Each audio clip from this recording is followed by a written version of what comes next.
Radyo Philippine Standard Time, alas 6:09. Kagkaroon sa detalya sa aton mga nagapanguna nga balita lokal. Arestado ang 3 ka mga persona matapos nadakpan nga nangawat sang baka sa Purok Maisan, Barangay Bunga, Banwasang Don Salvador, Benedicto. Ang mga nagkaladakpan ginkilala sa ilan nanday Jerry Hinelosa, 40 anyos, Clyde Ercida, 33 anyos, kag Rolly Francisco, 23 anyos, tanan, residente sa syudad sa Bacolod. Sunod kay Captain Eugene Tolentino, ang hepe ng DSB-PNP, madamo sila sa nabaton nga reklamo angkot sa kinawatay sa mga sapat sa mga lugar, kag ginaligay ginasakay sa van na rason nga nagbaygangod sa intelligence unit sang probinsya para sa dugang nga impormasyon kag nagpatigayon sang pagpatrolya sa lugar kag na-intercept ang mga naaresto. Dugang pa modus na sa mga sospetsado nga magrenta sang van, temporaryo nga ginakuha ang mga pulungkuan agud butangan sang kinawatan nga mga sapat. Alayag pa ni Tolentino, may record na ang 3 sa syudad sa Bacolod matapos ginreklamo nga wala ginbalik ang ginrentahan nga van sadto apang matapos na settle ang bayad, gin-release man sila sa prison. Samtang pagpangawat, pagupod sa iligal nga armas luthang kag shabu ang mahimo atubangon sa 2 sa 3 ka mga lalaki nga nadakpan sang otoridad.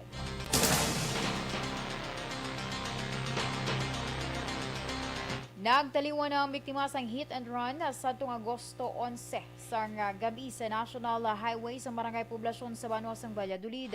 Suno kay Police Major Wilfredo Binuman Jr., ang hepe sang Valladolid PNP, ang biktima gikilala sa kay Jerwel Hambaro nga nagapuyo sa Burgos Street sa uman nga barangay. Dugang panibinuman ang masubo pa tungod wala gid na nagsungka ang sospetsado tubtob sa karon para matubang ang iya sa labton sa aksidente. Wala man nag-andar ang CCTV nga yara sa lugar, rason nga mabudlay kilalahon ang sospetsado. Madumduman si Hambaro ang ginmungguan bisan pa yara sa pedestrian lane sang naglabay sa pagtabok.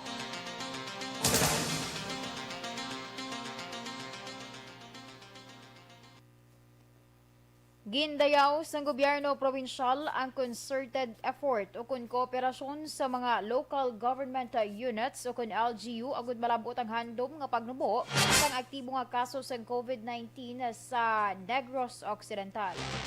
Suno kay Provincial Administrator Attorney Fernando Diaz II, nangin alerto na sa pagbantay sa ilang mga border ang mga LGU kag madasig naman ang ginpatigayon nga vaccination rollout. Dugang pa ni Diaz, padayon nga naganubo ang COVID-19 positivity rate sa probinsya. Sa records ng Provincial Incident Management Team sa PETSA nga Agosto 18 tuig 2021, ang Negros Occidental may 639 na lamang ka mga aktibong kaso. Pebrero 22 sa ma-record sa probinsya ang pinakanabuang COVID-19 active cases na naglabot na lamang sa 58. Samtang Abril 18 tuig 2021, sang ini ang makarecord sa 2,181 ka active cases. Nagbigad nga Abril, gin-classify sa Department of Health Western Visayas ang Negros Occidental bilang high risk matapos nagpanguna o kung magpanguna sa mga probinsya sa Region 6 nga may pinakadamo nga kaso sa COVID-19. Kita ta nga ang aton nga vaccination program may epekto kay subong makita ta ang aton nga positivity rate nga panahugid na. Again, hindi lang magkumpiyansa, hindi lang mag-careless. Ang kabahin sa pagpahayag ni Attorney Fernando Diaz II. Nagsometer sang motion for extension of time sa sulod sang 15 ka adlaw agud magasabat sa suspended Negros Occidental Human Resource Management Officer Attorney Annabel Palik kag retired Provincial Agriculturist Attorney Jafet Mascolino.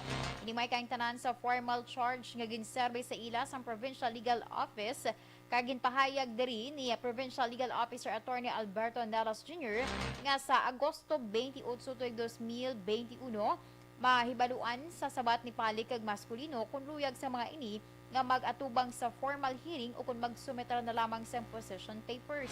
Agosto 10, ang ginservice ng PLO ang 60 kaadlaw nga preventive suspension sa kay Palik. Matapos pasakaan sang kaso nga oppression, conduct prejudicial to the best interest of the service, grave misconduct, and for being notoriously undesirable.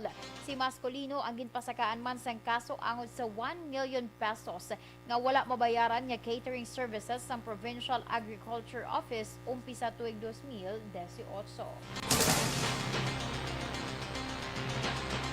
Sa iban pa nga balita lokal, ginlunsor sang lokal nga pangaluan sa syudad sa Bacolod paagi sa kooperasyon sang Vallecar Transit Incorporated ang ikaduhang nga mobile vaccination bus nga pagagamiton sang syudad para sa nagapadayon nga COVID-19 vaccination activity. Suno kay City Administrator kag EOC Executive Director M. Ang, isa ka dalayawon nga inisyatibo ang ginhimo na day VTI President Leo Reyanson kag iloy sini nga si Olivia Yanson para buligan ang Bacolod sa nagapadayon nga pagpag-away sa pandemya.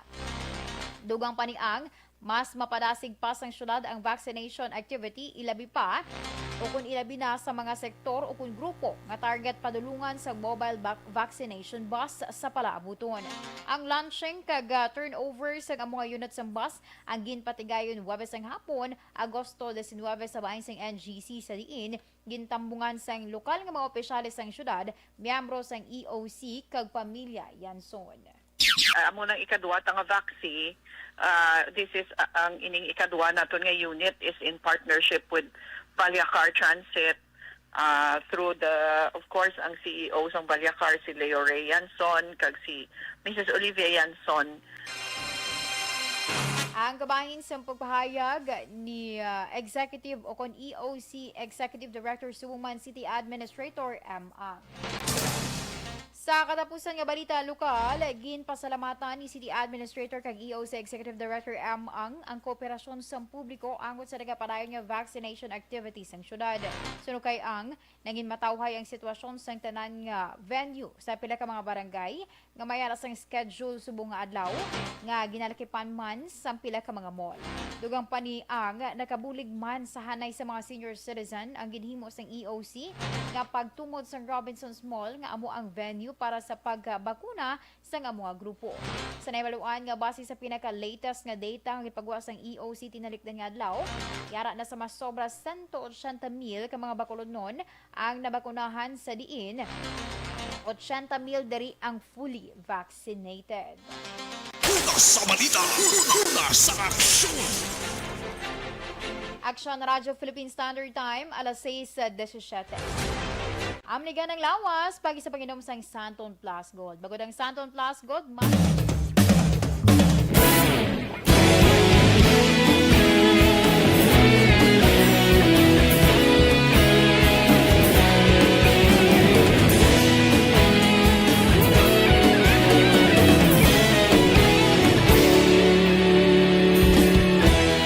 Agapasumbanwa, mabugnaw nga hangin nagadapyan na. Ikaw nang ginapamati, alamon ginasandigan. Tingog sang probinsya, kamatuuran ginapalap na. Minsay nga may dala, paglaong kag kasanat. Tinuig na nagligan, ikaw gihapon ang ako nga estasyon. Sa pagbudlak sang adlaw, sa pagtuhaw sang biton. Mga balita nga dala inspirasyon. Aksyon radyo, Bacolod man sa gihapon. Patayon aksyon radyo.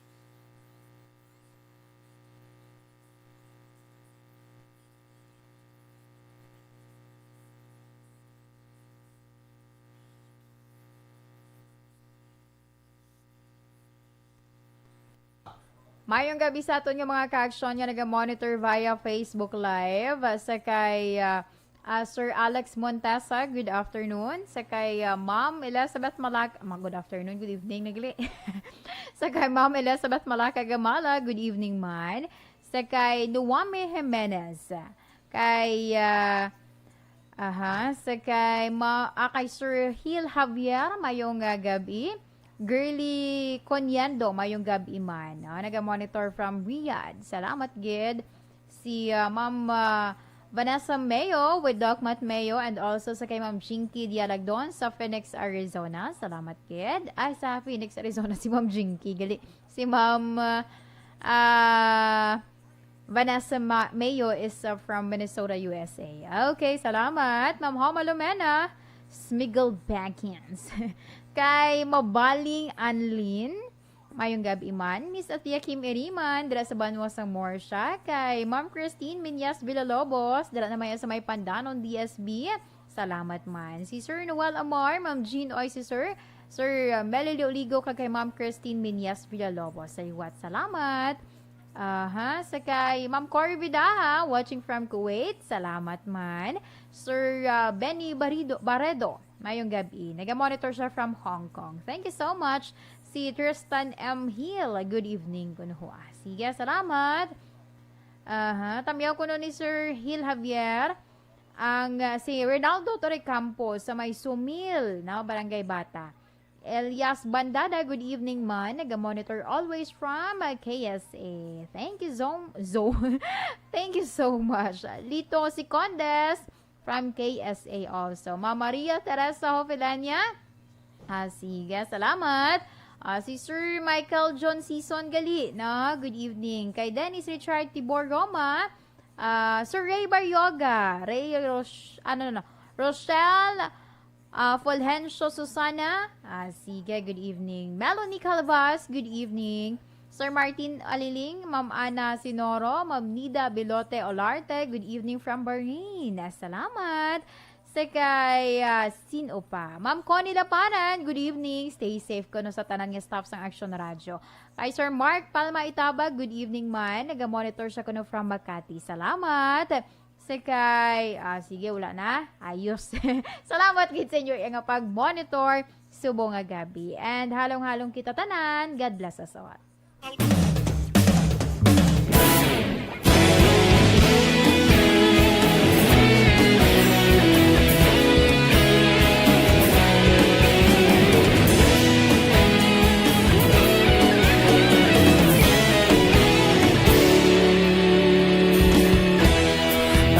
Pasimbanwa, mabugaw nga hangin nagadapyan na.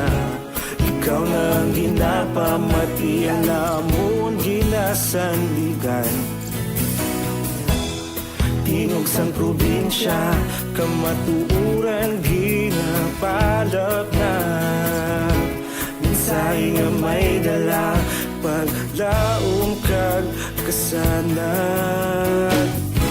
Tinuig na nagligan, ikaw gihapon ang ako nga istasyon. Sa pagbudlak sang adlaw, sa pagtuhaw sang biton. Mga balita ang dala inspirasyon. Aksyon Radio, bakulog man sa gihapon. Patayon Aksyon Radio, bakulog saludo sa imo. Patayon Aksyon Radio, salamat sa pagserbisyo. Patas ka balanse, matuod na mensahe, wala sang ginadang pilihan. Patayon Aksyon Radio.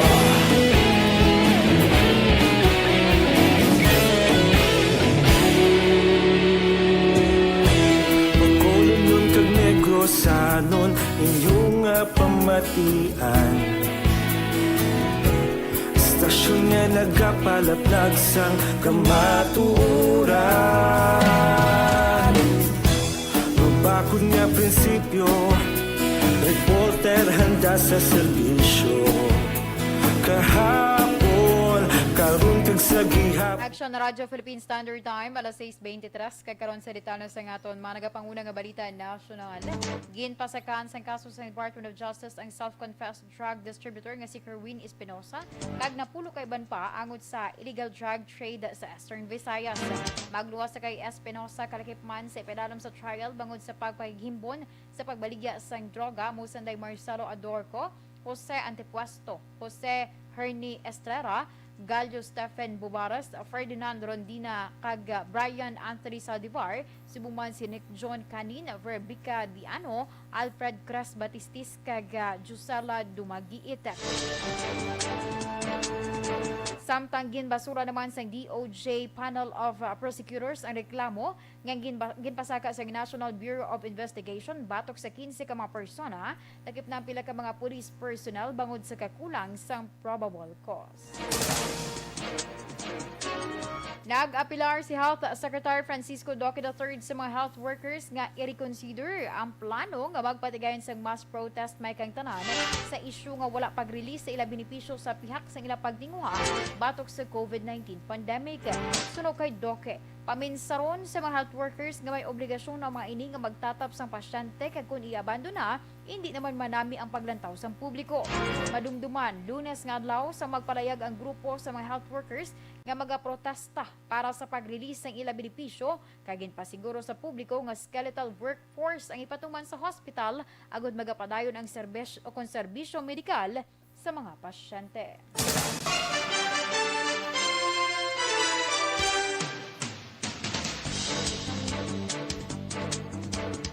Desmayado ang madamo nga mga senador angod sa mga panindugan sa Department of Health sa Senate Blue Ribbon Committee may kang tanan sa pag-usar sa COVID-19 funds. Lakip na ang atrasado nga pag-release ng hazard pay kag allowance ng medical frontliners. Sunod kay Senate President Vicente Soto III, napaslawan si Health Secretary Francisco Duque III nga aktuhan ang problema sa ahensya kag sa baylo ginbaso sa iban ang mga isyu. Ginapagwa naman ni Senator Amy Marcos ang record sang tanan nga pondo nga ginhatag sa DOH kag luyag istorehon ang mga health workers kag mga hospital agud mahibaluan ang utang sang health department sa ila.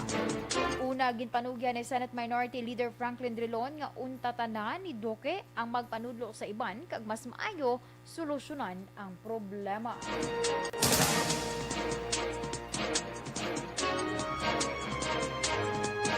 Aksyon Radyo Philippine Standard Time, alas 6:26. Nanawagan si Anay Senador Ferdinand Marcos Jr. nga ilakipman ang pagpatibong sang digital infrastructure sa pungsod sa karon nga programa sang gobyerno nga Build, Build, Build. Suno kay Marcos, ang isa ka maayo nga digital infrastructure makabulig sa handom nga balanse sa kayong lawas kang ekonomiya, bangod hindi lamang ini makabulig sa pagpabakod sang COVID-19 responses, kundi dako man ang mabulig sa edukasyon kag business sector. Adungan sini ginaduso ni Marcos ang paglunsar sa national government sa centralized data storage kag uniform vaccination cards. Una sa balita, una sa aksyon.